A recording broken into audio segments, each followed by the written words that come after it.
अस्सलाम वालेकुम नाज़रीन, एक नई वीडियो में खुशामदीद। आज की वीडियो में आपके साथ शेयर करने वाली हूँ चिकन बटरफ्लाई की रेसिपी। बहुत आसान और सादा सी रेसिपी होने के साथ साथ मज़े की बात ये है कि बहुत झटपट बन जाती है। और नंबर 2 जो इसमें मज़े की बात है कि कुछ भी आपको बाजार से लेने की जरूरत नहीं है, घर में आपके पास तमाम मसाले मौजूद हैं अभी भी, जिसके साथ आप इसको बना सकते हैं। चिकन आजकल वैसे भी बहुत सस्ता हुआ है, तो आप इसको जल्दी से ट्राई करें, अपना एक्सपीरियंस मेरे साथ जरूर शेयर करें। मैंने लिया है 250 ग्राम के करीब बोनलेस चिकन। उसको छोटे छोटे पीसेस में कट कर लेंगे। बहुत ज़्यादा बड़े पीस नहीं हम नहीं बनाएंगे और ना ही बहुत ज़्यादा छोटे पीस, दरमियाने साइज़ में हम इसको कट कर लेंगे। उसके बाद लेंगे half teaspoon chaat masala, half teaspoon लाल मिर्च powder, half teaspoon chilli flakes और हाफ़ टी स्पून नमक ऐड करेंगे। नमक, चिली फ्लेक्स, लाल मिर्च पाउडर और चाट मसाला, तमाम चीज़ों की मिकदार मैंने हाफ़ टी स्पून रखी थी। मैंने बच्चों के लिए बनाना था, इसलिए बहुत ज़्यादा मिर्चें मैंने इसके अंदर तेज़ नहीं रखी। अगर आप अपने लिए बना रहे हैं तो मसाला तेज़ भी रख सकते हैं। हाफ़ टी स्पून काली मिर्च का पाउडर, 1 टीस्पून इसके अंदर जाएगा मक्खन और हाफ़ टी स्पून इसके अंदर जाएगा लहसुन और अदरक का पेस्ट। काली मिर्च का पाउडर, मक्खन और इसके अंदर मैंने डाला है लहसुन और अदरक का पेस्ट, हाफ़ टी स्पून। उसके बाद तमाम मसालों को अच्छे से मिक्सअप करने से पहले हम इसके अंदर डालेंगे सफ़ेद सिरका, 1 खाने वाला चम्मच, 1 टेबल स्पून सफ़ेद सिरका ऐड करेंगे और 1 टेबल स्पून ही हम इसके अंदर जो है सोया सॉस ऐड करेंगे। उसके बाद इसके अंदर ऐड किया था 1 टीस्पून कॉर्नफ्लोर और 1 टीस्पून ही मैंने इसके अंदर मैदा डाला था।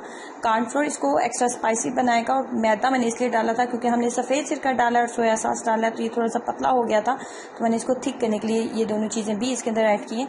तो अब मैंने इसको देना है 1 घंटा मैरिनेशन के लिए और ये बहुत ज़रूरी है। जितना ज़्यादा आप इसको मैरिनेशन के लिए टाइम देंगे इतना ज़्यादा आपको अच्छा टेस्ट मिलेगा। और मैरिनेशन करने से एक मज़े की बात ये भी होती है कि ये बहुत ज़्यादा जल्दी कुक हो जाएगा। उसके बाद मैंने लिया था एक दरमियाने साइज़ का आलू, इसको इस तरीके से स्लाइस में हमने कट कर लेना है। और उसके बाद हम इसके अंदर डालने वाले हैं पानी। हाफ़ कप के करीब मैं पानी ऐड करूँगी इसके अंदर, हाफ़ कप पानी ऐड करेंगे और मज़ीद इसके अंदर डालेंगे कॉर्नफ्लोर, 1 टीस्पून के करीब कॉर्नफ्लोर डालेंगे। कॉर्नफ्लोर जो है ये आलू को क्रिस्पी बनाएगा।